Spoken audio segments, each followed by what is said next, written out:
নমস্কাৰ বন্ধু বান্ধৱীসকল, মোৰ অন্য এটি ভিডিঅ'লৈ আপোনালোকক স্বাগতম জনাইছোঁ। আশা কৰোঁ সকলো ভালে আছে। আজি মই বনাব ওলাইছোঁ ছজিনা ফুলৰ ভাজি। আহকচোন মই ভাজিখন কেনেকৈ বনাওঁ আপোনালোকক দেখাওঁ অকণমান। এতিয়া ফুলবোৰ মই ঠাৰিৰ পৰা গুচাই ল'ম।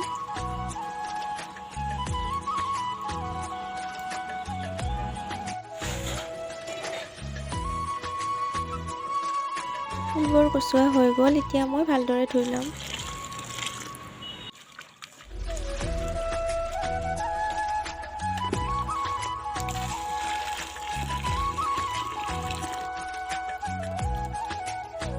এতিয়া কেৰাহীত মই পানী গৰম হ'বলৈ দিছিলোঁ। এতিয়া ফুলখিনি অকণমান বইল কৰি ল'ম ইয়াতে। ভাজিত দিবৰ কাৰণে আলুখিনি কাটি ল'লোঁ। এয়া আদা নহৰু আৰু ৰ'দত মাহ শুকাই দিছিলে জলকীয়া, ইয়াৰ পৰা 2টা জলকীয়া লৈ যাম দিবৰ কাৰণে। এয়া ছজিনাখিনি বইল কৰা হৈ গ'ল। প্ৰথমে আলুখিনি ভাজি ল'ম। হালধি আৰু নিমখ প্ৰয়োজন অনুসৰি দিলোঁ।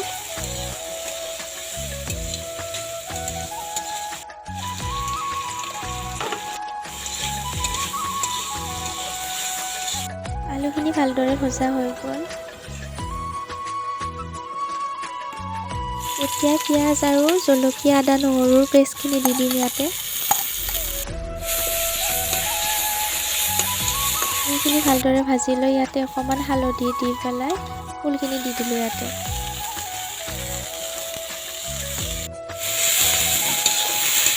ফুলখিনি ভালদৰে লৰাই পেলাই ইয়াতে বিলাহী আৰু ভাজি লোৱা আলুখিনিও দি দিম ইয়াতে।